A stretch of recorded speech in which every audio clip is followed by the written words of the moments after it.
Ô Magno, por enquanto eu vou falando aqui, aí tu me avisa, tá? Queridos, graça e paz, abra sua Bíblia em 1 aos Coríntios, capítulo 6. Nós estamos numa série expositiva, usando o método lectio continua.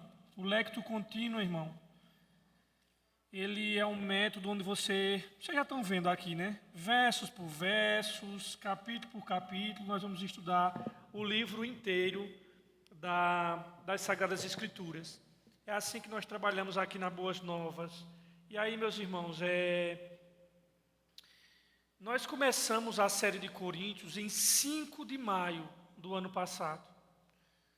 E eu não tenho dúvida que nós vamos passar de 5 de maio desse ano, mesmo levando em consideração o tempo que eu fiquei na Juvep, ainda vai passar muitos meses, ou seja, vai dar mais de um ano a exposição dessa carta.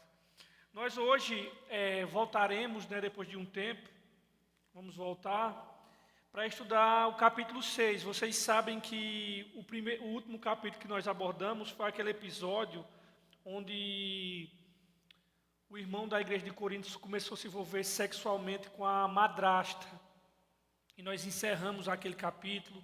Paulo pede para expulsar ele, entrega ele a Satanás. Nós vimos sobre a importância da disciplina dentro da igreja. Uma igreja, irmãos, que não tem disciplina, ela é uma igreja que, se deixar as coisas do jeito que estão, vocês vão ver o resultado terrível lá na frente. E Paulo diz que aí ele usa a ilustração de quem tirar o fermento antigo, e eu falei sobre a questão da Páscoa ali. E hoje nós iremos entrar, irmãos, no capítulo 6. E eu quero que vocês entendam, pelo menos registrado na Bíblia, não existe uma igreja tão problemática, com tanta confusão como a igreja de Corinto. Por isso que a série de estudos que eu dei uma igreja que saiu dos trilhos. Como lidar com uma comunidade problemática? Se nos primeiros 4 capítulos nós estudamos facções, panelinhas, divisões dentro da igreja com os partidos, no capítulo 5 nós estudamos sobre imoralidade. Agora Paulo vai tratar de outro problema, irmãos. Problemas de litígios, problemas de confusão entre crentes. Mas não é só qualquer tipo de confusão como aquele partido, eu sou de Paulo, eu sou de Coríntios. Problemas, por exemplo, como é que a igreja resolve um irmão que bateu no outro carro de outro irmão que é crente da mesma comunidade, mas, por exemplo, ele não acha que é culpado? Como resolve-se um cristão que é funcionário de outro cristão e se sente lesado e quer colocar ele na justiça? Como é que se resolve uma questão de casamento que não foi procurado enquanto tempo na igreja e agora vão para o tribunal humano? Paulo vai trabalhar conosco esta noite. Por que é que eu não devo levar e processar meu irmão nos tribunais dos incrédulos? No capítulo anterior, nós falamos sobre a conclusão a respeito de um caso de imoralidade, relembrando vocês, que havia na igreja de Corinto. O problema tinha 2 faces. Havia um membro que estava vivendo na imoralidade com a mulher do seu pai, esse era um problema. Mas se vocês analisarem, havia outro problema, a omissão da liderança.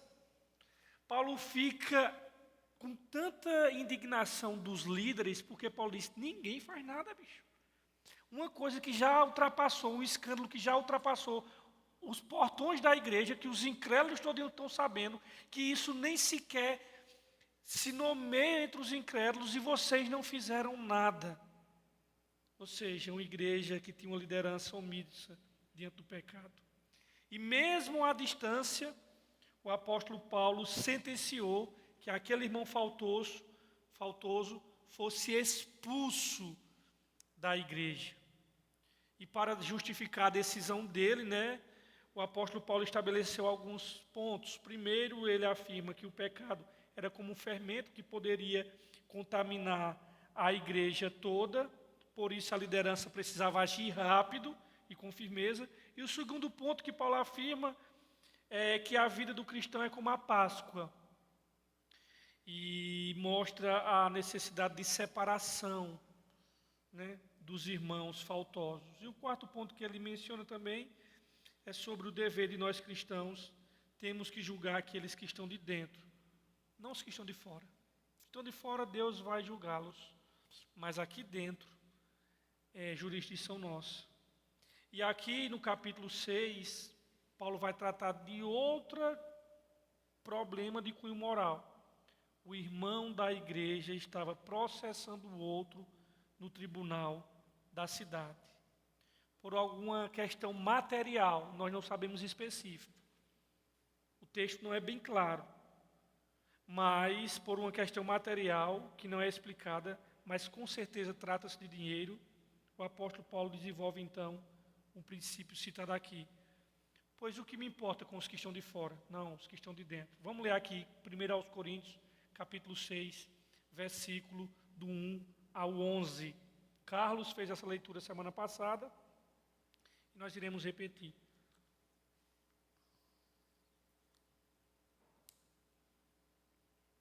Todos encontraram 1 aos Coríntios 6, dos versos 1 ao 11, diz assim a palavra de Deus: se algum de vocês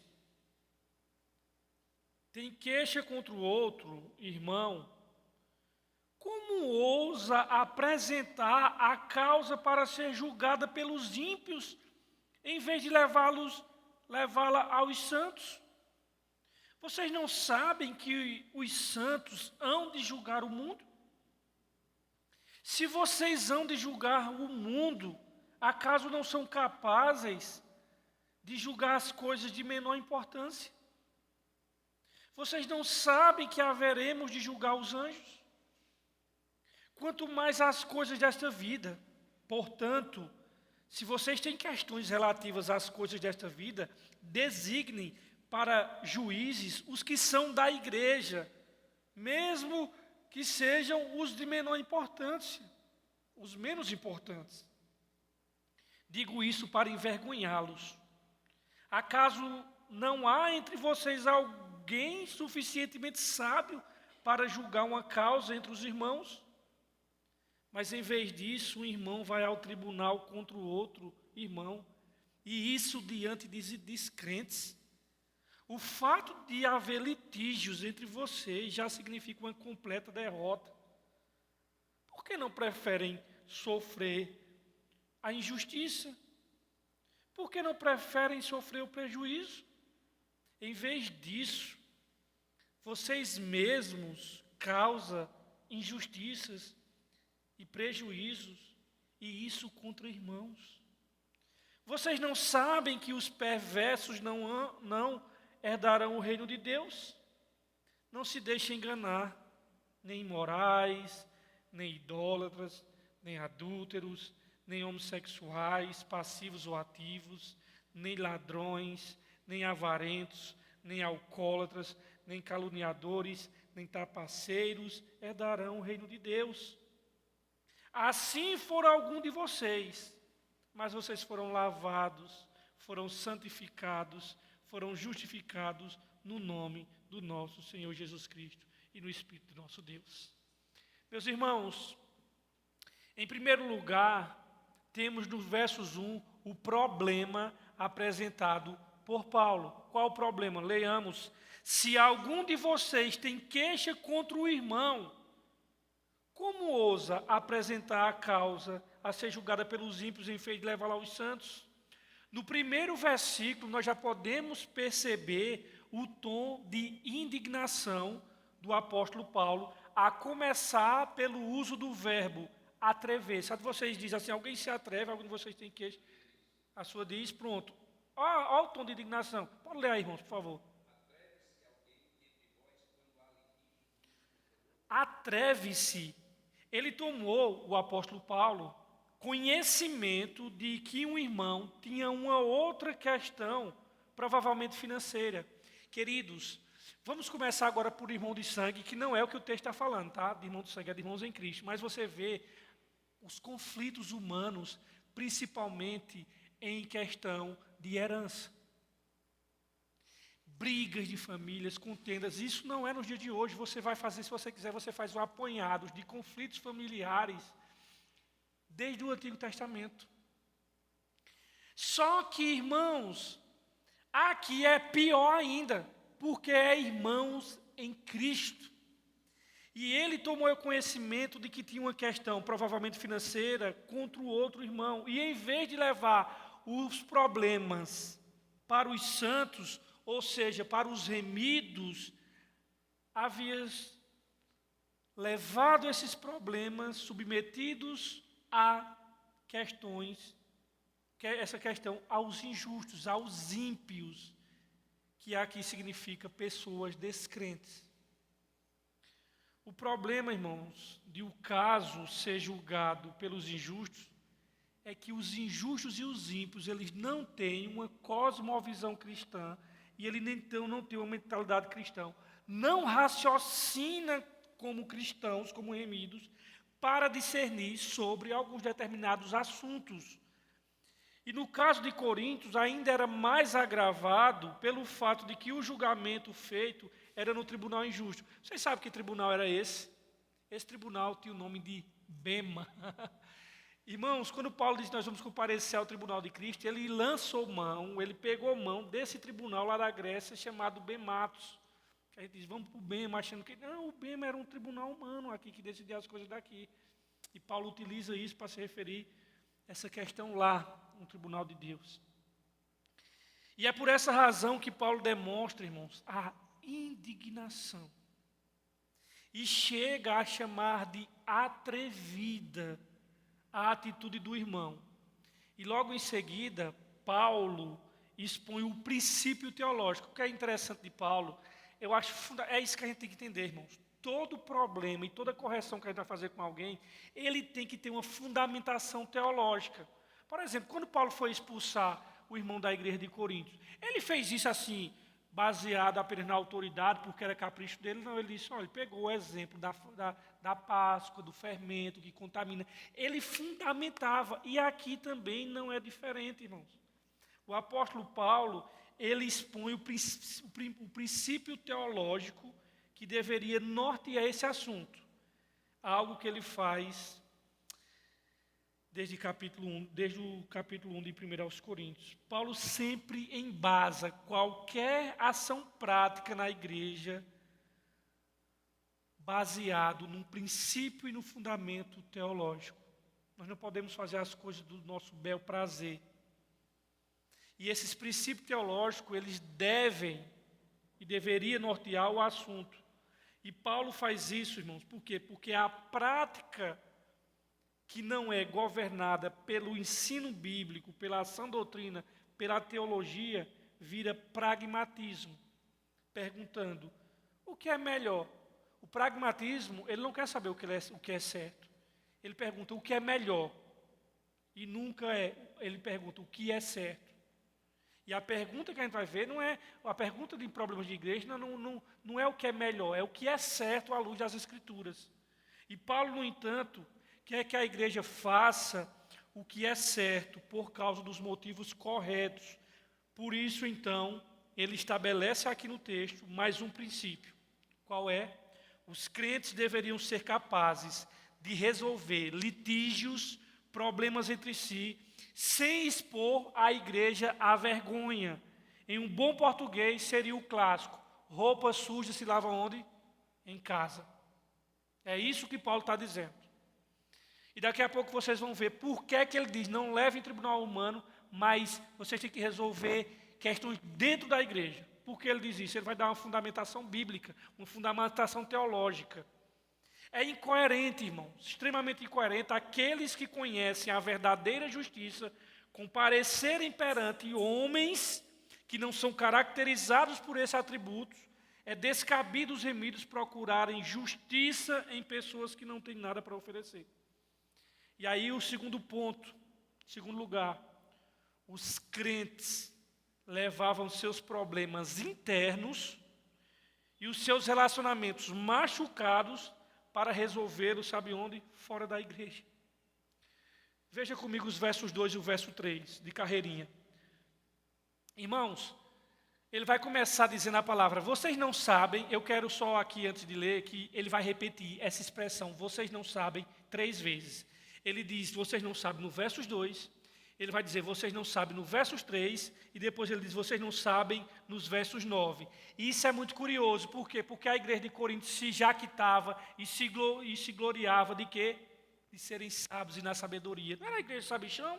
Tinha todos os dons, bebiam, e ainda queria trazer a filosofia grega para dentro da igreja, do muito pensado, orava isso, e Paulo diz, vocês não sabem, vocês não sabem, vocês não sabem. Diante de uma igreja que se julgava sábia aos seus próprios olhos. Aí vê o que é que ele diz aqui. Os crentes levavam os seus problemas internos e os seus relacionamentos machucados para resolver dentro da igreja. Versos 2 e 3. Vocês não sabem que os santos hão de julgar o mundo? Se vocês hão de julgar o mundo, acaso não são capazes de julgar as causas de menor importância? Novamente, vocês não sabem que haveremos de julgar os anjos? Outra incoerência óbvia e ululante é o fato de que indivíduos que um dia, irmãos, hão de julgar o mundo, não serem capazes de resolver questões triviais, banais, pueris, que surgem entre eles. Irmãos, as Escrituras ensinam que os remidos reinarão com Cristo sobre a terra quando Ele voltar em poder e glória, e que lhes serão confiadas questões para julgar. Se os cristãos, irmãos, cristãos, os remidos, hão de julgar o mundo futuro, não devem ser capazes de lidar com as diferenças insignificantes que geram conflitos em seu meio. Irmãos, o que Paulo está dizendo aqui é que a igreja ela vai julgar o mundo no dia do juízo final, irmãos. Vocês têm noção disso? É a igreja que julga as coisas dessa vida. A igreja, irmãos, inclusive julgará anjos. Na verdade, pelo menos a NVI diz assim, vocês vão julgar os anjos, né? Alguns diz julgarão anjos, ou se tirar a palavra aqui, os anjos. Não, eu quero a tradução que diga, não saber que julgarão anjos, sem usar a expressão os anjos. Não, todas dizem os anjos. Eu quero que vocês entendam que o manuscrito mais antigo diz assim, acaso não sabereis que vocês vão julgar anjos? Só que aí nós devemos entender que não são todos os anjos que a igreja vai julgar, irmãos. Que anjos são esses? Os decaídos. Os demônios, os seres, as potestades do ar.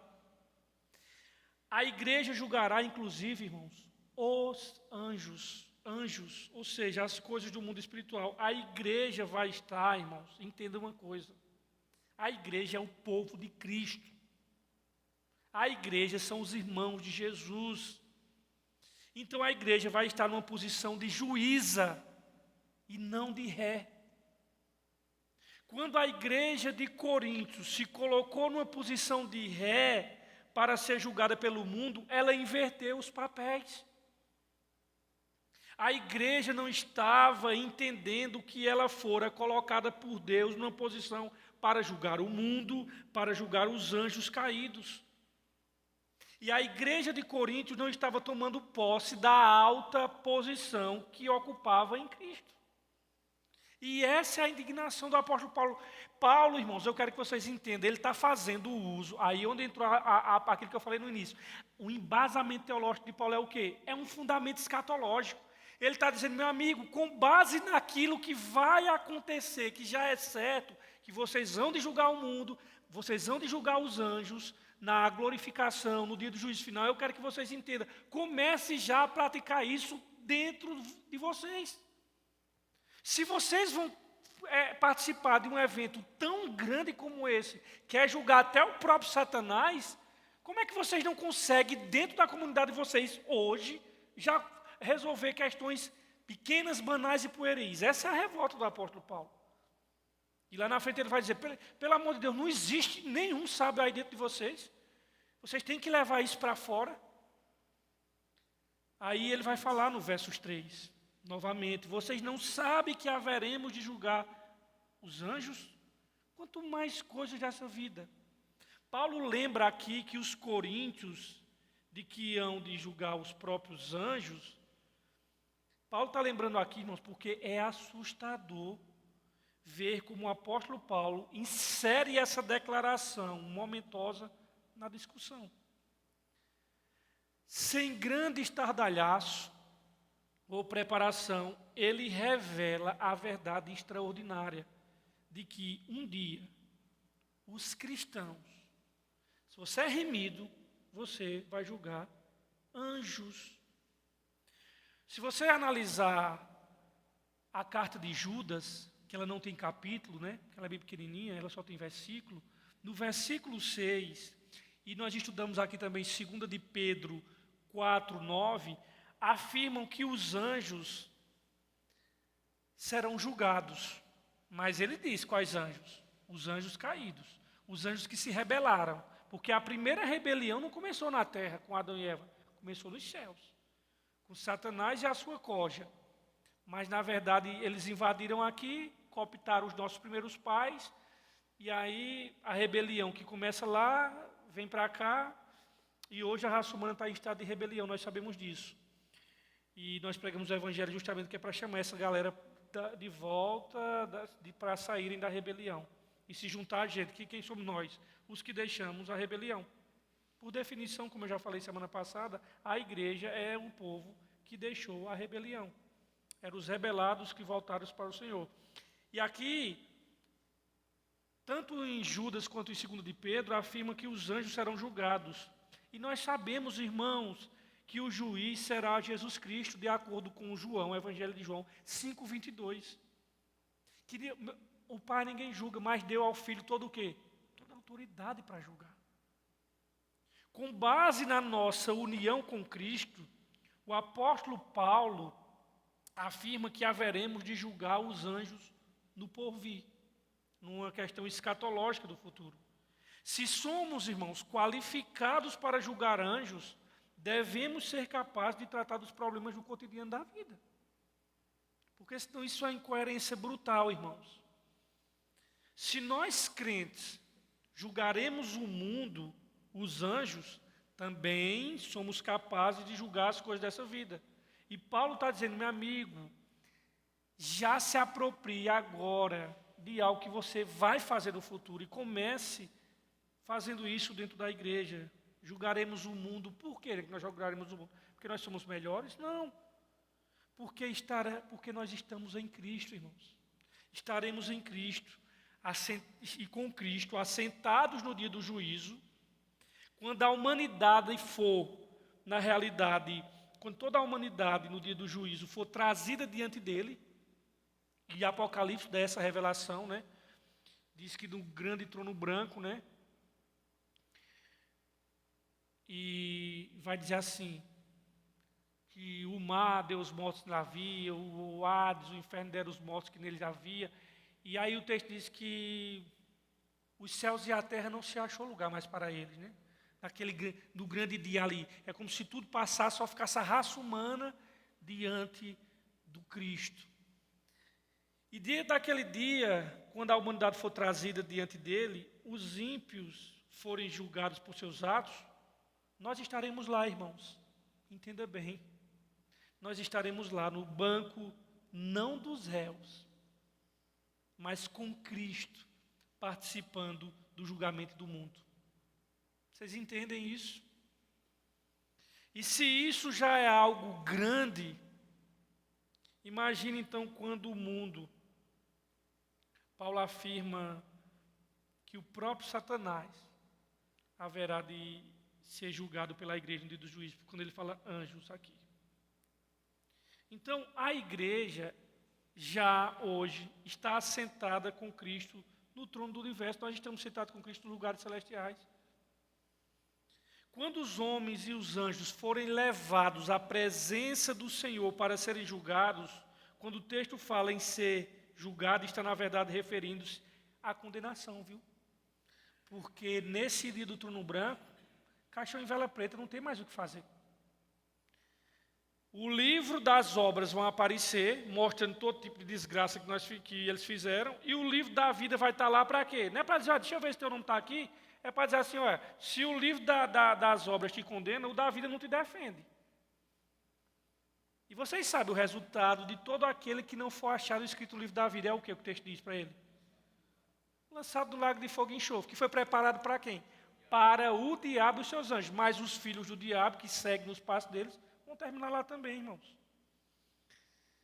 E aí, irmãos, o texto quando fala que serão julgados, está falando aqui de condenação, viu? Visto que não há outro veredito para o mundo ou para os anjos caídos, a não ser este, condenação eterna. Não tem outro. E por causa disso, entendemos a indignação de Paulo. Quando o irmão decide resolver seu problema com o outro, diante de um tribunal que não pertence à igreja, ele está esquecendo de tudo isso, irmãos. O problema da igreja de Corinto era que, se a liderança não se preocupava, nem mesmo com um caso escandaloso de imoralidade sexual, imagina um caso de desacordo entre os irmãos, que vai incomodar de quê? Se o camarada, pegando a madrasta, os caras não se escandalizavam, imagina litígio entre irmãos. E aí nós vamos ver a composição dos tribunais humanos, né? Os tribunais humanos, irmãos, são compostos por injustos. Vê quando Jesus Cristo, ele foi julgado pelo Sinédrio. Vê se o Sinédrio não quebrou várias leis. Primeiro, não poderia, o Sinédrio era composto por 71 homens extremamente religiosos, composto o time por, a maioria deles saduceus, alguns fariseus, inclusive Nicodemos, né, era um deles. E você percebe, e eles tinham um poder tão grande, eles só não tinham o poder de matar, mas eles tinham o poder de prender. Roma dava todo esse poder a ele. Agora, de matar mesmo, só Roma que poderia fazer isso. E você vê que o Sinédrio, o tempo todo, ele burlou as leis. Primeiramente, que o julgamento não poderia ser feito à noite. O julgamento de Jesus foi à noite. Segundo, trouxeram falsos testemunhas, enfim. Então você percebe que os tribunais são compostos por injustos. Portanto, essas pessoas não deveriam ser admitidas como juízes em questões que a igreja deve resolver. Irmãos, problema da igreja, tribunal humano nenhum pode legislar, não. Assim como também tem questões que a igreja não pode se envolver, que é questões para eles. Inclusive, Paulo, escrevendo aos Romanos 13, ele diz que as autoridades, os governos, são instituídas por Deus. Eu não estou falando da pessoa individual, mas o governo, porque Deus é contra a anarquia. Por exemplo, a igreja não tem o direito, a gente não vive numa teocracia como o povo de Israel, que é bom a gente entender isso. Aí lá podia, eles de fato era o instrumento da mão de Deus para executar, para fazer isso. Nós não vivemos mais nisso. A igreja hoje não pode legislar, por exemplo, vamos executar alguém. Não, isso daí é dos tribunais humanos. Mas o fato é, irmãos, que tem questões que não diz respeito a governador nenhum dessa terra. A igreja que deve resolver. E precisamos entender que o apóstolo Paulo não está contradizendo aquilo que afirmou em Romanos 13, que as autoridades são constituídas por Deus e devem punir os malfeitores, preservar os justos e manter o bem comum. Se bem que na realidade isso não funciona muito bem, né? Mas pior seria a anarquia. Então existem situações em que devemos recorrer às autoridades, mas existem também aquelas que devemos resolver entre os crentes, irmãos, entre nós, e que não deve ser levado.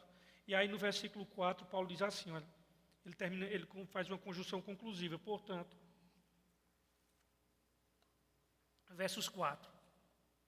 Portanto, se vocês têm questões relativas às coisas dessa vida, designem para juízes os que são da igreja, mesmo que sejam os menos importantes. Juízes incrédulos não recebem lugares de maior honra ou privilégio na igreja local. Não tem, irmãos. Se for uma igreja séria, estou falando de igreja séria, não estou falando dessa sinagoga de Satanás por aí, não. Estou falando de igrejas sérias. Pode chegar quem for, irmãos. Ele não tem e não deve receber maior honra e privilégio em igreja local. É evidente que qualquer pessoa que constitua de qualquer Suprema Corte, seja governadores, seja do Legislativo, Executivo, Judiciário, o que for, eles devem ser respeitados pelo trabalho que realizam no mundo, mas não tem nenhuma jurisdição sobre questões eclesiásticas. E o apóstolo Paulo está, portanto, perguntando aos coríntios, quando surgem entre os membros das congregações questões que exigem parecer de alguém imparcial, vocês saem do âmbito da igreja e escolhem juízes, homens que a congregação não conhece quanto ao discernimento espiritual?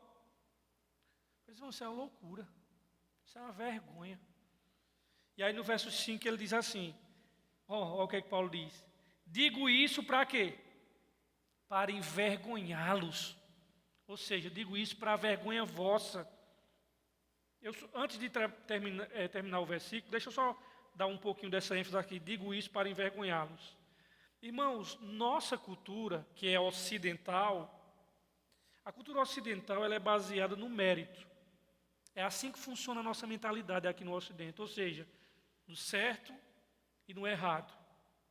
Só que nós temos que entender que Paulo está numa cultura oriental. E na cultura oriental é baseada em honra e desonra. Diferentemente da gente, que é certo e errado, né? Então, quando Paulo afirma aquela situação, que era uma vergonha, era algo muito sensível no Oriente, isso era para impactar mesmo, irmão. Quando Paulo diz, digo isso para vos envergonhar. Existe uma seriedade, irmãos, nessas palavras aqui, e nessa afirmação, que a nossa mente ocidental não consegue captar a gravidade e o saculejo que Paulo está dando aqui nos caras. A atitude da igreja destruiu o seu testemunho. Ele vai continuar no verso 5. Digo isso para envergonhá-los. Acaso não há entre vocês alguém suficientemente sábio para julgar uma causa entre irmãos? Quando a igreja, irmãos, além de criar problemas das contendas, ainda o leva para fora dos portões, expondo seus escândalos, ferida e nudez diante dos tribunais do mundo, irmãos, isso é terrível. Ela traz vergonha, ela traz opróbrio para si mesma. Paulo diz que isso é uma vergonha para a igreja. Isso roubava a autoridade espiritual. Uma igreja, irmãos, nua, despida diante do mundo, ela perde a autoridade de pregar o evangelho.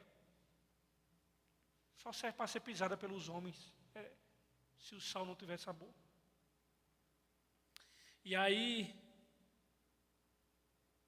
perde o poder para dizer ao mundo que o evangelho transforma. Transforma o quê? Não transformou a tua vida? O mundo irá dizer. Quando a igreja, além de não resolver os problemas, ainda leva para os tribunais do mundo, irmãos, envergonha o evangelho e é a vergonha, e se torna a vergonha do evangelho.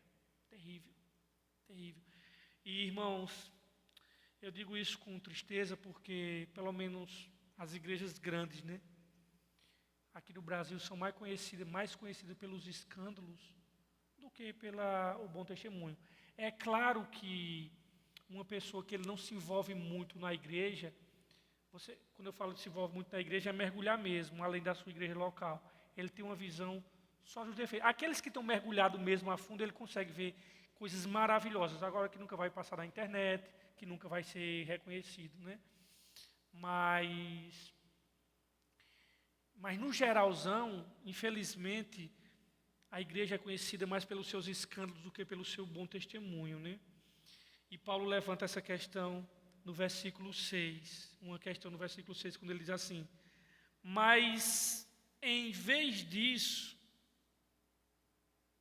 Um irmão vai ao tribunal contra outro irmão, e isso diante de descrentes. Irmãos, constitui-se uma profunda falta de sabedoria levar os problemas domésticos da igreja para os tribunais incrédulos. A questão de Paulo é: será que não tem ninguém sábio no meio da igreja? Será que não existe um conselheiro capaz na igreja de confrontar essa situação? Por isso que eu disse, irmãos, ano passado, e aqui eu quero abrir uma digressão, um quadro parentético, faça curso de aconselhamento bíblico, irmãos. Vai abrir um agora em Campina Grande em fevereiro, eu terminei, eu aconselho todos vocês irem, é uma vez no mês, porque é de fato, tem muitos crentes na igreja, mas poucos são capazes de aconselhar baseado na Bíblia. Não é baseado no que eu acho, nos princípios bíblicos. E Paulo diz: será que não existe um conselheiro na igreja capaz de contornar essa situação? Atacar um irmão, irmãos, é atacar a si mesmo. Quando o irmão leva o outro perante o tribunal dos incrédulos, ele está destruindo a si mesmo. Isso é um ato suicida do ponto de vista da comunhão cristã. E pelo visto, a igreja não tinha nenhum sábio, pois o irmão cristão estava indo a juízo contra o outro, expondo problemas familiares diante do mundo incrédulo. Situação deplorável. Isso é uma completa derrota. Paulo vai dizer aqui nos versos 7. Só o fato de ter isso já é derrota. Paulo diz, verso 7. O fato de haver litígios entre vocês já significa uma completa derrota. Por que não sofrer a injustiça? Por que não preferem sofrer o prejuízo? Isso mostra, irmãos, que a atitude desses irmãos estava completamente errada. Eles não deviam nem pensar em levar os outros à justiça. E aí o irmão que está saindo no prejuízo poderia dizer assim, objetar, indagar, questionar. Paulo, você não entende não, Paulo. O irmão fulano me enganou em um negócio e me enrolou e me deu um calote. E em resposta, Paulo descreve a atitude verdadeiramente cristã. Por que não sofreis antes a injustiça? Por que não sofreis antes o dano? É antes preferível sofrer a injustiça do que cometê-la. E aí talvez você, na sua revolta no seu coração, diga assim, isso é conversa, o cara vai dar um prejuízo em mim e eu vou ter que engolir isso. Irmão, deixa eu dizer uma coisa a vocês. Para você ser salvo diante de um Deus justo, de um Deus santo, pecador imundo como você e eu era, sabe por que isso aconteceu? Porque alguém pagou um dano, alguém sofreu um dano. Esse dano foi Jesus Cristo. Vocês entendem? Que você só é salvo porque alguém sofreu dano, que você só é salvo diante de um Deus justo, de uma justiça infinita, porque alguém teve que vir para sofrer o dano da lei, do prejuízo que você fez. Ele fez isso em seu lugar. Então entenda bem, irmãos, antes de você ficar revoltado, e eu vou levar, quando Paulo diz sofreu dano, lembre que seu irmão mais velho, Jesus, sofreu dano para que você pudesse ser salvo.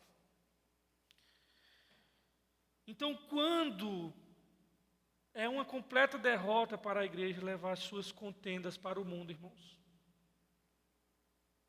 e a juízo contra o seu irmão, é incorrer em completa derrota.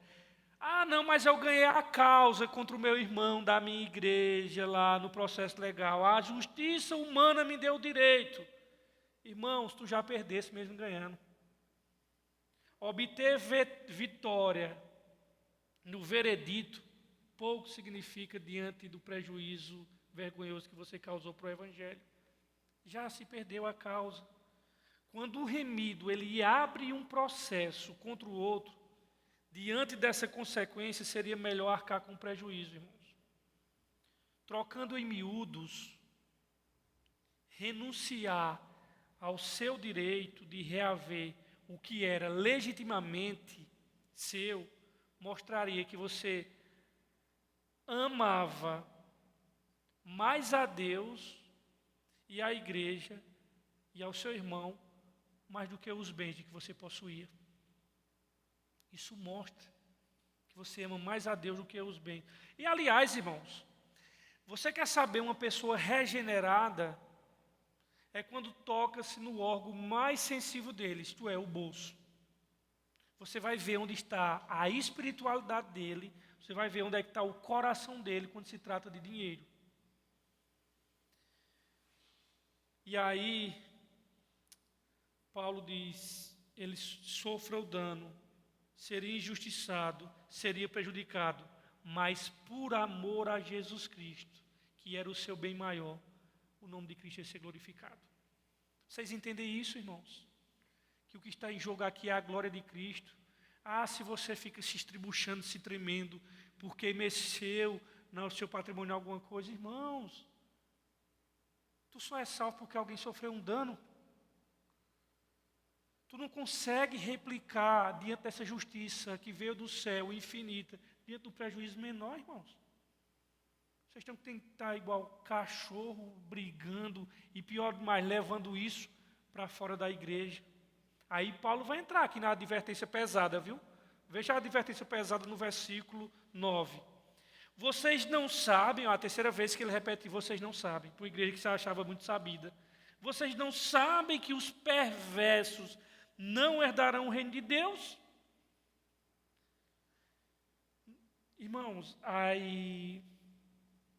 Deixa eu só começar a comentar um pouquinho essa primeira frase aqui.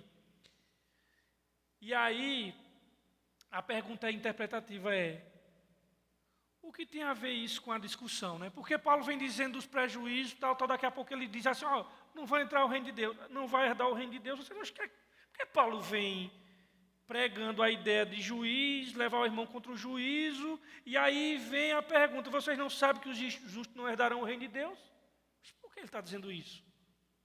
Isso parece ser uma advertência, porque ele acabou de dizer que levar um irmão para o tribunal, isso gera injustiça. E aí ele pergunta, você não sabe que os injustos não vão herdar o reino de Deus? Vocês estão esquecendo disso? Paulo, irmãos, ele não está duvidando da salvação dos coríntios, porque ele chama aqui, ele já chama que eles são santificados em Cristo, tudo, tal, aquela coisa toda. Ele vai dizer o seguinte, esse comportamento não é de quem vai herdar o reino. Então ele começa uma lista de pecados.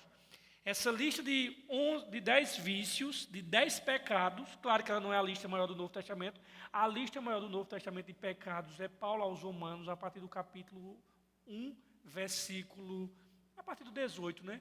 Mas especificamente a partir do 20. A maior lista de pecados, a segunda maior lista dele está em Timóteo, mas aqui ele dá uma lista de 10 pecados, né? E aí vamos ler essa lista, ele diz assim, vou ler do 9 e 10 na íntegra. Vocês não sabem que os perversos não hão de herdar o reino de Deus? Não se deixem enganar, nem os imorais, nem os idólatras, nem os adúlteros, nem homossexuais, passivos ou ativos, nem ladrões, nem avarentos, nem alcoólatras, nem caluniadores, nem trapaceiros herdarão o reino de Deus. Irmãos, essa passagem aqui, eu sei que a lista é grande, eu só tenho 15 minutos, são 10 pecados, 10 vícios que Paulo fala aqui, e eu não vou conseguir olhar para todos, mas eu quero destacar aqui algumas passagens, que é o epicentro aqui de algumas questões. Por exemplo, eu vou destacar essa, não porque esse pecado ele seja mais grave do que os outros, ele não é mais grave do que os outros, eu só vou destacar ele por conta do tempo em que nós estamos vivendo, que é a questão aqui do assunto homossexualismo na igreja. Inclusive, porque nos últimos anos, algumas pessoas defendem a ideia de que a Bíblia não condena o comportamento homossexual. E usam essa passagem e outras passagens e releem, e faz uma releitura dessa passagem dizendo que Paulo não está condenando esse comportamento. E eles vão dizer assim, que as palavras aqui foram mal traduzidas. Aqui, a minha versão NVI, né, traduzindo como nenhum homem tem relação com outro homem, né? Aqui é passivo-ativo, né? Daqui a pouco a gente trabalha a palavra grega se refere à homossexualidade aqui, ativa e passiva. Ele usou duas palavras aqui no grego, a palavra malakos, que é aquele homem mais sensível, afeminado, e ele usou a palavra arsenokoités, que significa aqueles que têm coito com o homem, que antigamente as versões traduziam como sodomitas, né? Tem muita discussão, irmão. Isso sempre foi ponto pacífico, mas o que é que aconteceu? Um estudioso, na década de 80, da Universidade de Yale, inclusive essa Universidade de Yale ela foi fundada por cristãos. Aliás, as maiores faculdades, universidades do mundo foram legadas por cristãos protestantes, principalmente os puritanos, né? Harvard, Princeton e Yale foram fundadas por puritanos, né, sendo mais específico, puritanos da Inglaterra, congregacionais, mas isso não é o caso. Eu quero dizer que essas discussões começaram porque um estudioso da década de 80, na Universidade de Yale, que, diga-se de passagem, como eu falei, foi fundada por cristãos, ele começou a traduzir a ideia de que não é bem assim. Não é bem assim. O que é ser condenado são, aí eles vão dizer aqui que o que Paulo está combatendo aqui são atitudes, atividades violentas, algum tipo de prostituição, algum tipo de ação sexual contra alguém do mesmo sexo, alguém que foi violentado. Só que, segundo esse estudioso, que está erradíssimo, né? Eu vou logo dizer, sendo que de maneira não consensual. Aí eles vão dizer, isso seria pecado, é você, um homem, chegar lá e violentar o outro, estuprar, tal, sem um tipo de sendo uma violência sexual contra aquela pessoa. Mas se for os dois de consenso, sem ser isso, não é errado. Esse estudioso da década de 80 de Yale. Irmãos, isso não se sustenta nem aqui nem na China. Em canto nenhum se sustenta as palavras. Quando você vai lá, malakóis, e a palavra lá no grego, arsenokoites, você vai perceber claramente que essas palavras, elas têm de maneira sem forçar a barra, elas condenam esse tipo de comportamento, irmãos. E não é só essa passagem. Essa passagem, é a segunda palavra que ele usa aqui, né? É uma palavra, você olha para essa palavra, você sabe que ele está fazendo uma referência a Levítico, quando diz que é proibido um homem deitar-se com outro homem. E você vai encontrar também, e principalmente, o padrão que você encontra em Gênesis. Irmãos, o padrão da sexualidade está em Gênesis. O nosso padrão de comportamento e sexualidade é Gênesis. Homem e mulher, eis o padrão. É para essa realidade que Cristo vai nos levar lá em Marcos 19. O homem ou mulher, ele diz assim, não era assim no princípio. A pergunta de Jesus é essa. Então, é assim que tem que ser. Porque o padrão está lá em Gênesis. E eu quero falar um pouco mais sobre isso daqui a pouco. Então, cuidado.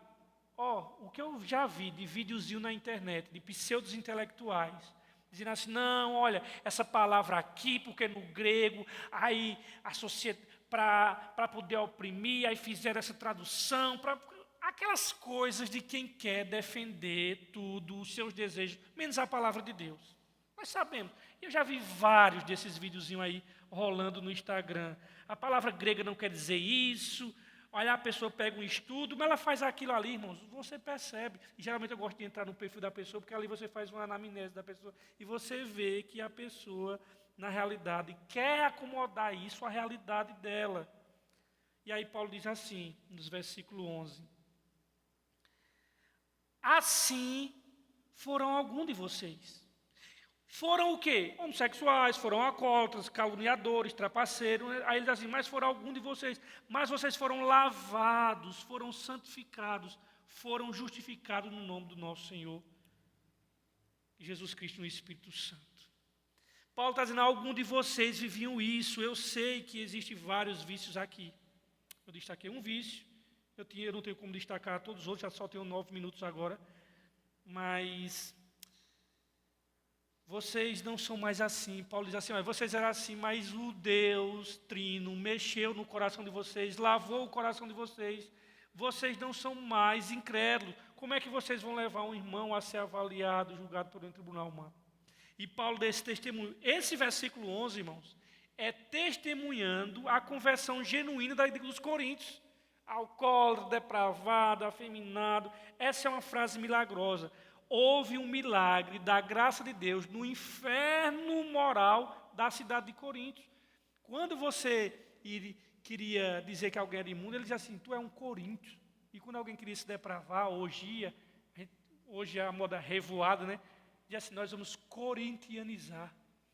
E aí, irmãos, houve um milagre moral da graça de Deus no inferno moral da cidade de Corinto. E Paulo chama os irmãos dentro dessa carta, 20 vezes ele chama eles de irmãos. E Paulo diz que houve um momento em que Jesus transformou a vida deles. E eles foram mudados. Vocês já não são mais desse jeito.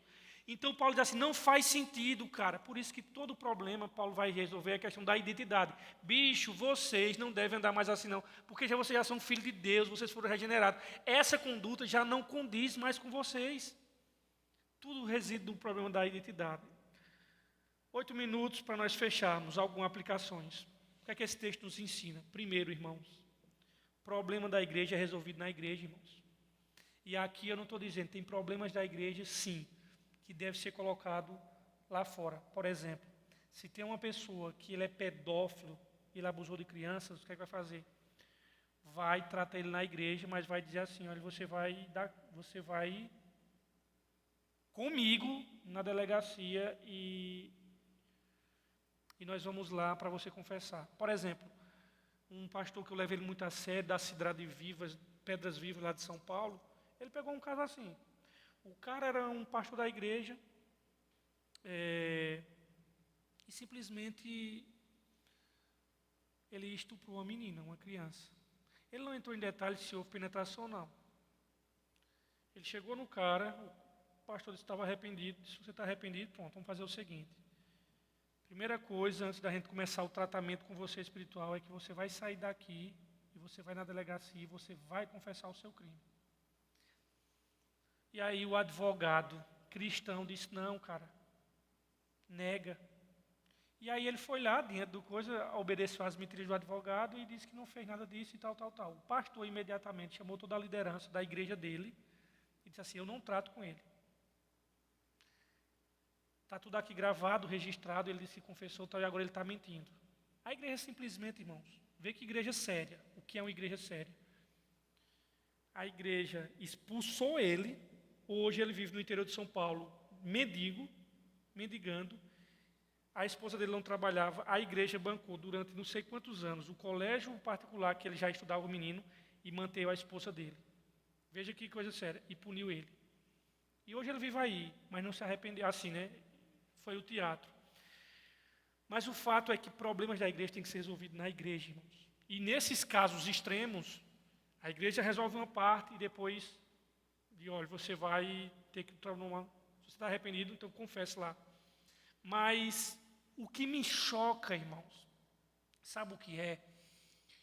O que me choca é muitos cristãos estarem levando o problema da igreja no meio de incrédulos. Às vezes está numa roda de família, às vezes tem um ímpio na família que está falando dos problemas da igreja. Irmão, não faça isso não.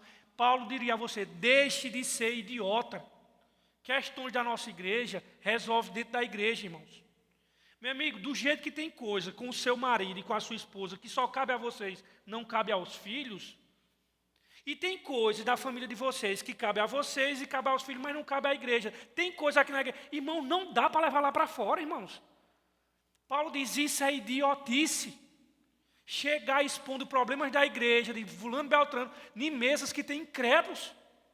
Eu não estou dizendo nem sequer chegar a esse ponto de 2 irmãos irem para o tribunal. Eu estou falando de conversas. Se você tem familiares ímpios que não são da igreja, você está em pecado, irmãos, de levar esse problema. Você está sendo infantil. Problema de igreja é para ser resolvido dentro de igreja. E não está em roda, abrindo boca, falando de todo. Não, irmãos. Outra coisa que esse texto nos ensina. Existem perdas quando vivemos no reino de Deus. Não tem como, irmãos. E elas só vão fazer sentido, as perdas à luz do valor que você dá ao reino e à igreja. Irmãos, se você vê valor na igreja, valor no reino, você vai sofrer dano. E tudo bem, e tem que ser assim mesmo. Então, na sua análise, no seu cálculo custo-benefício, entenda, se a eternidade, a glória de Cristo, no seu custo-benefício, não tiver a eternidade de Cristo em jogo, pode ter certeza que você vai macular a igreja e você vai ver, não vale a pena, porque a igreja só é prejuízo. Sabe por quê? Porque no seu custo-benefício, você não leva Cristo em consideração e não leva a glória dele e nem a eternidade. Porque é perca, irmãos. Não tem como servir a Deus sem ter perca. Deixa eu abrir uma coisa aqui para vocês, que não era nem para eu dizer. Por exemplo, quando eu vou para o projeto missionário da Juvep, eu não recebo meu salário no emprego. Mas eu escolho, ou eu fico lá, ou eu deixo de servir a Jesus Cristo. Abro mão do salário. É assim que funciona, irmão. Tem que ser assim, não tem como servir a Deus sem ter percas. Então, irmãos, se você não leva em consideração Cristo, a glória, a eternidade, não vai fazer sentido isso aqui de forma nenhuma. Outra coisa que eu quero que esse texto ensina, hoje, e eu quero uma atenção um pouco maior aqui, desenvolver um pouco aqui, sobre a questão da homossexualidade, para nós terminarmos. Por que é que eu destaquei isso? Porque é o tempo que a gente está vivendo. A homossexualidade, gente, não representa a vida do jardim. A vida que nós encontramos como ideal apresentada em Gênesis 1, em Gênesis 2. A primeira observação, a gente vive uma sociedade, entenda bem, nós vivemos uma sociedade impregnada até a alma por um tipo de sexualidade deturpada. Essa é a nossa sociedade. Irmãos, nós fazemos parte de uma cultura que a maioria das pessoas consomem pornografia e pessoas dentro da igreja. E essa cultura pornificada, nessa cultura existe uma mentira que a gente tem que estar extremamente alerta em relação a ela. E a mentira dessa cultura é de que os desejos sexuais, eles são irresistíveis e que faz mal rejeitá-los. Quem sabe aquela desgraça de Freud, o que ele contaminou, sabe que isso tem um pezinho lá nele, aquele cheirador de cocaína. Mas o que é que acontece? Isso é uma cultura que diz, olha, é o que você quer, é isso que tem, isso é o seu desejo, isso é o que você deseja. É como se o desejo fosse a palavra final, irmãos. Eu não consigo resistir esse desejo. Eu não tenho forças para resistir esse desejo. Eu tenho que me entregar a esse desejo. Ou se eu for contra esse desejo, eu estou fazendo mal a mim mesmo. É assim que a sociedade pensa. É como se fosse um pecado maior do mundo. Não, esse desejo ele tem que ser satisfeito. Então você precisa entender que essa cultura é exatamente a cultura que Paulo está combatendo também. Porque se você colocar isso como os desejos, e aqui eu vou mais restringir agora, os desejos sexuais, como um tipo de ideal, isso aqui é o ideal, que não pode ser rejeitado, que não pode ser negado. Então, se o desejo sexual, ele é o ideal de vida, e que ele tem que ser satisfeito, porque senão eu faço um mal a mim, então nós temos que admitir que Paulo não tinha uma vida ideal, porque ele não tinha uma vida sexual. E pior ainda, nós temos que admitir que Cristo era um ser humano imperfeito, constantemente frustrado, porque ele não tinha vida sexual. Então a gente precisa entender as coisas de maneira devida e colocar, às vezes, você conversar com uma pessoa e colocar aquela pessoa como uma coisa assim que não pode resistir. Não, meu amigo, você pode resistir. E resistir é sinônimo de sanidade. Segunda colocação, nós vivemos um momento histórico, Estranho, irmãos. Nunca na história da humanidade existiu um momento tão estranho como nós estamos vivendo, onde as pessoas se identificam com certos comportamentos sexuais. Ela se resumiu àquele comportamento ali. Isso nunca aconteceu na história. Se alguém pergunta a uma pessoa que viveu na Idade Média quem ela é, à luz do comportamento sexual dela, ela jamais se definiria à luz do comportamento sexual dela. Hoje a pessoa se define de duas maneiras. Está tão estranho que as pessoas se definem ou através de uma patologia, ou seja, o cara foi lá, deu um diagnóstico nela, ela se resumiu àquele diagnóstico, da essência dela. Eu sou o resumo do diagnóstico que me deu, ou eu sou resumido ainda a um comportamento sexual. Meu irmão, a gente nunca viu isso. O ser humano se definindo em termos de essência com um comportamento sexual. Mas é o que está acontecendo agora. Eles trocaram a palavra homossexualismo pela palavra homossexualidade para tentar aliviar um pouquinho, mas elas revelam um problema grave. Identificar a essência de alguém pelo comportamento sexual. Irmãos, ninguém pode ser reduzido a um comportamento sexual. Você não se pode reduzir a isso. O ser humano é mais do que isso, entende? Como também você não pode se reduzir a um diagnóstico. Eu sou assim. Você se reduz a um comportamento sexual, reduz a um diagnóstico. Nós somos muito mais que isso, irmãos. Nós somos mais semelhança de Deus, dotado de dons que Deus deu para a gente viver. A missão que Ele nos deu é muito maior do que isso. Então eu vejo que é uma redução muito grande você reduzir o ser humano a um comportamento sexual. A pessoa nasceu num lugar, é filho de Cicrano, filho de Beltrano, mora em um lugar tal, imagem de Deus, mas eu me identifico em essência da minha vida com isso daqui. É isso que você é mesmo? Você se reduziu a isso? Quer dizer que se você não tiver esse comportamento, você vai deixar de quem você é, você vai deixar de ser quem você é? Isso não faz sentido nenhum, irmãos.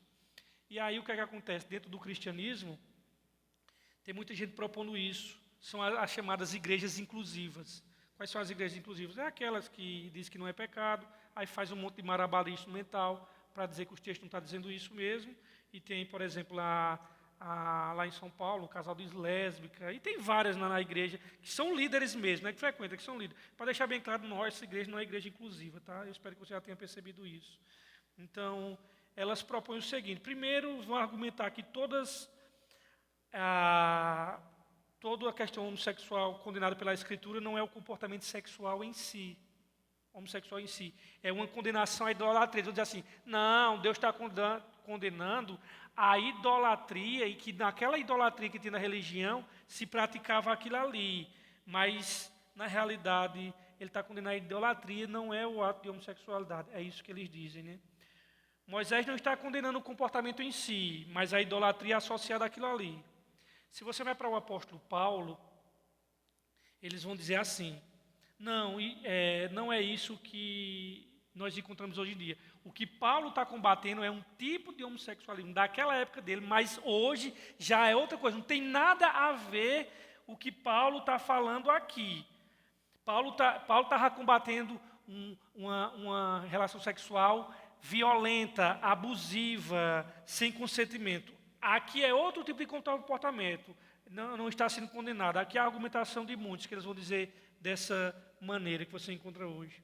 É quando você tem um homem com outro homem, uma mulher com mulher, relacionamento de casamento. Aí eles vão dizer assim, não existe nenhum paralelo entre o mundo antigo com a homossexualidade do mundo antigo com o que nós estamos vivendo hoje, que Paulo está condenando. Ou seja, o que Paulo está condenando não é nada do que nós estamos vivendo hoje. É uma realidade diferente dos nossos dias. Só que não é, irmãos. Sabe por que Paulo não está combatendo a mesma coisa? Porque documentos antigos mostram que existia já esse tipo de relacionamento onde era consensual, sem violência, de casar, de morar junto. Por exemplo, homens que viviam com outros homens, elogios, por exemplo, com outros homens, quando você vai, por exemplo, você estuda história e percebe que os próprios guerreiros de Roma, os próprios soldados de Roma, fala que era uma vantagem você ter um companheiro, um namorado de guerra, que isso ia te melhorar, e que você.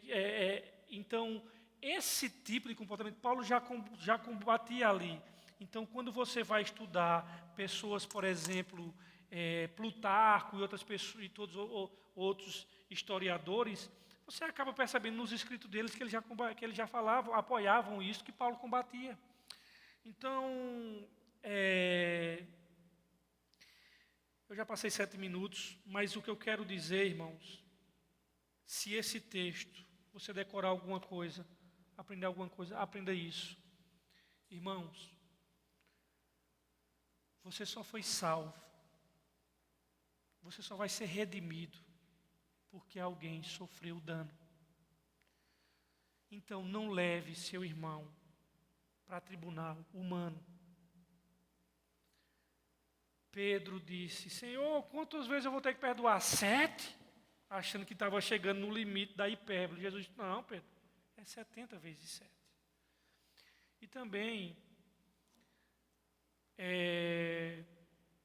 nós sabemos que Jesus fala daquela parábola do credor, onde o cara deveria uma fortuna.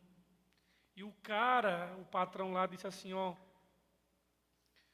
tá certo, eu vou te perdoar. E quando chega lá na frente, o cara devia uma mixaria para ele. E ele oprimiu o cara. E os servos do patrão viu e disse: ó, o cara que tu perdoou de uma dívida gigantesca está oprimindo o cara ali porque o cara estava devendo uma mixaria a ele está agora massacrando o cara. Interessante que ele tinha pedido clemência para o rei, misericórdia. O rei foi misericordioso.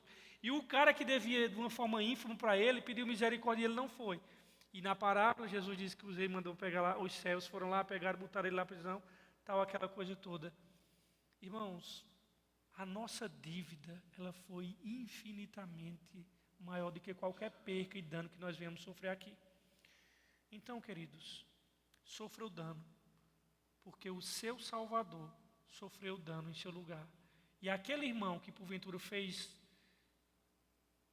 deu um prejuízo a você, saiba que no dia do juízo final, onde a igreja de Cristo vai estar lá reunida e vendo o mundo ser julgado, aquele irmão vai estar lá do seu lado.